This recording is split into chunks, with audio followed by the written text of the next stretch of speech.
के ना देख, रुक के ना देख, रुक के। अभी डाउनलोड करें तक ऐप।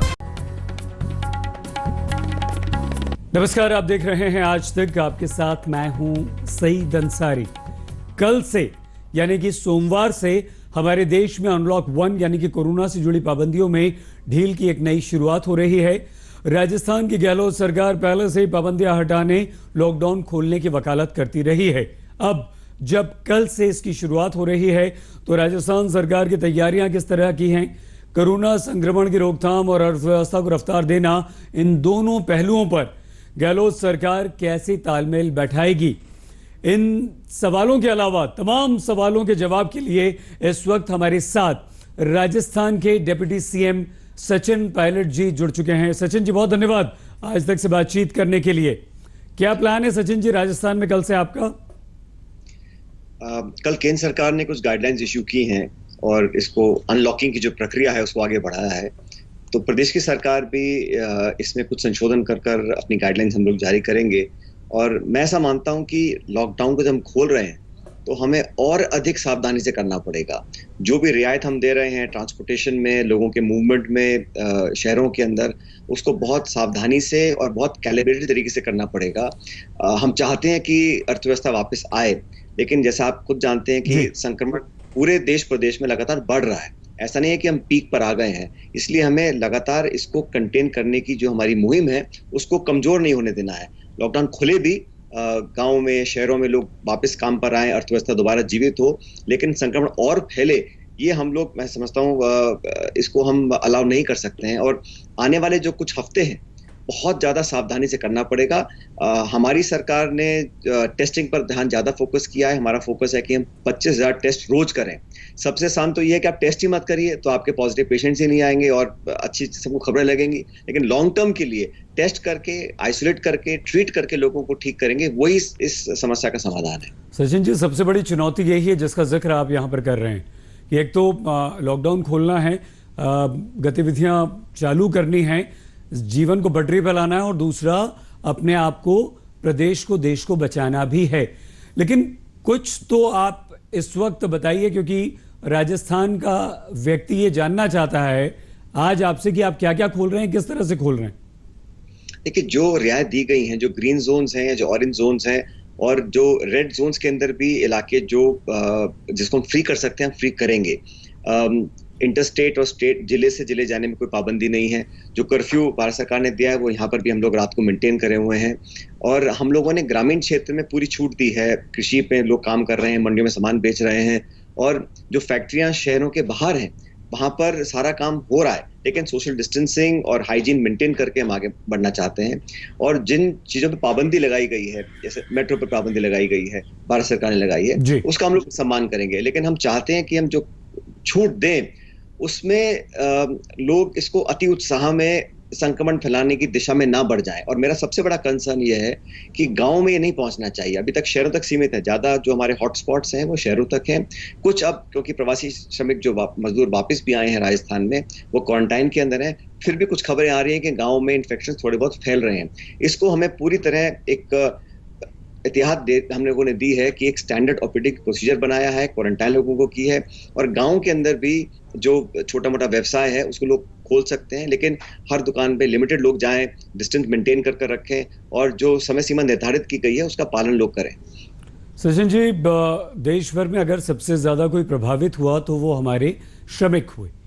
मजदूरों के लिए आपने मनरेगा में जबरदस्त काम दिया।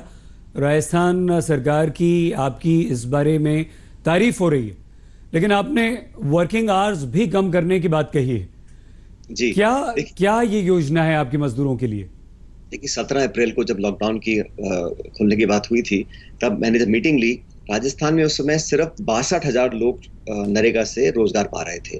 और हम जानते थे कि जब फैक्ट्रियां बंद हैं, कारखाने बंद हैं, लोगों के पास रोजगार नहीं है, और जो श्रमिक पैदल चल रहे हैं, अलग अलग राज्यों से वापस राजस्थान में आएंगे, उन लोगों को हम कैसे एक सुरक्षा कवच दे सकते हैं। तो उसी समय मैंने अधिकारियों को बोला था कि इसको पूरी तरह खोल दीजिए, जॉब कार्ड बनाना बिल्कुल आसान कर दीजिए। और मुझे बताते हुए खुशी है कि आज राजस्थान हिंदुस्तान में नंबर 1 स्टेट है जहां पर हम रोजगार दे रहे हैं नरेगा के माध्यम से। लगभग 44 लाख लोग 44 लाख लोग नरेगा से रोजगार पा रहे हैं 220 रुपए प्रतिदिन के हिसाब से। तो ये एक जीवनदान है, संजीवनी है।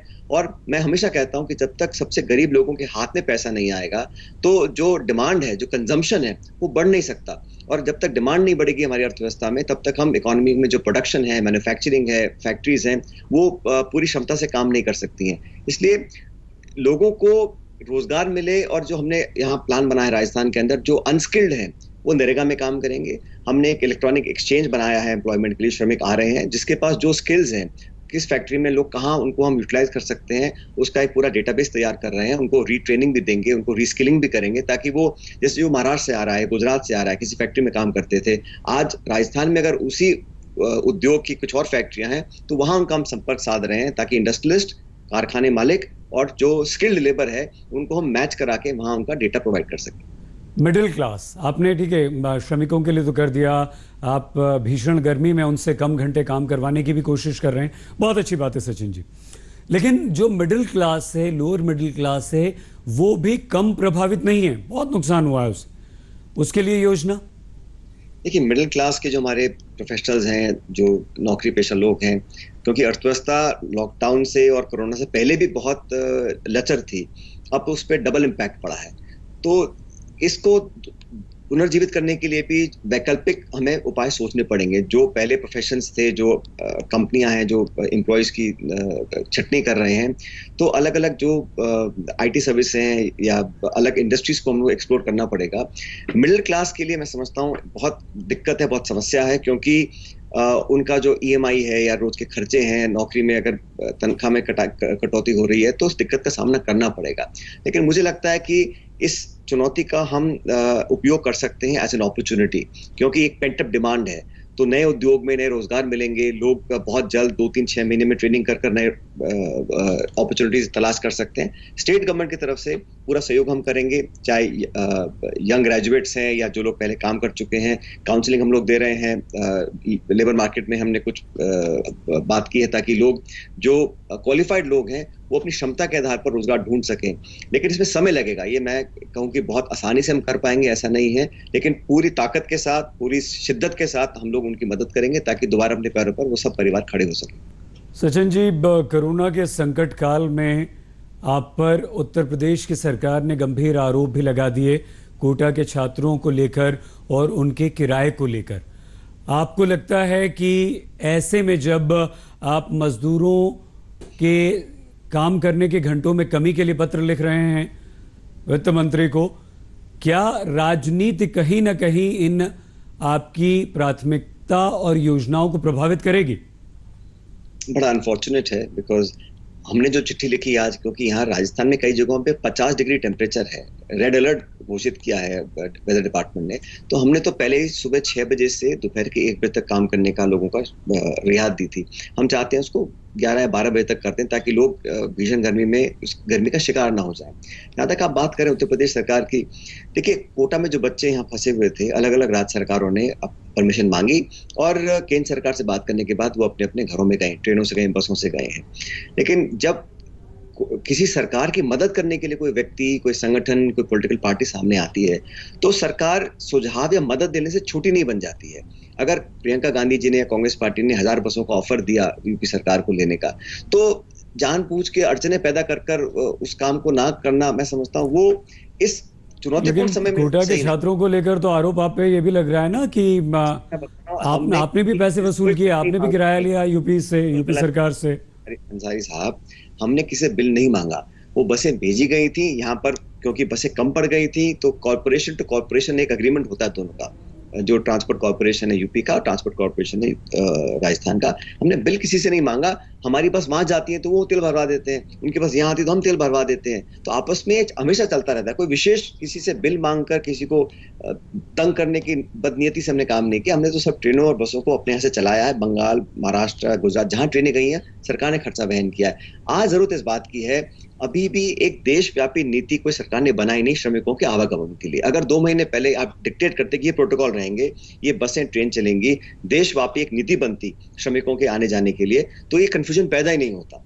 वो हमारी मैं समझता हूँ केंद्र सरकार की एक चूक रही है। अब आने वाले समय में जो लोग वापस आ गए हैं उन लोगों को हम लोग पूरी मदद कर रहे हैं, उनके जॉब कार्ड बना रहे हैं। आपको बताना चाहता हूं कि लगभग 8 लाख लोग ऐसे हैं जो राजस्थान वापस आए हैं अलग अलग राज्यों से, उनको नरेगा में हम लोग काम दे रहे हैं। और जो स्किल्ड लेबर है उनको फैक्ट्रीज में हम नौकरियां दिलवाएंगे। तो हमारी कोशिश है कि इसमें सब लोग मिलकर करें, सरकारें, पार्टियां, लोग, समाज मिलकर इस देश को चुनौती से बाहर निकाले। अभी हम खतरे से बाहर नहीं हुए हैं। 8,000 हर रोज संक्रमण फैल रहा है देश में, तो बहुत 1-1.5-2 महीने मेहनत करनी पड़ेगी। जी। और कोई नहीं जानता कब इलाज मिलेगा, कब वैक्सीन आएगी, इसलिए एहतियात बरतकर, राजनीति से परे हटकर एक दूसरे की मदद करने की भावना के साथ काम करना चाहिए। सचिन जी, इस पर जो आप सरकार पर आरोप लगा रहे हैं, केंद्र सरकार पर, सवाल तो बहुत सारे खड़े हो रहे हैं, क्योंकि उत्तर प्रदेश की सरकार ने और केंद्र सरकार के एक बड़े मंत्री ने तो आपकी मानवीयता पर सवाल उठा दिए थे। क्योंकि समय कम है, इसलिए कभी जरूर इस पर आपसे बात करेंगे हम।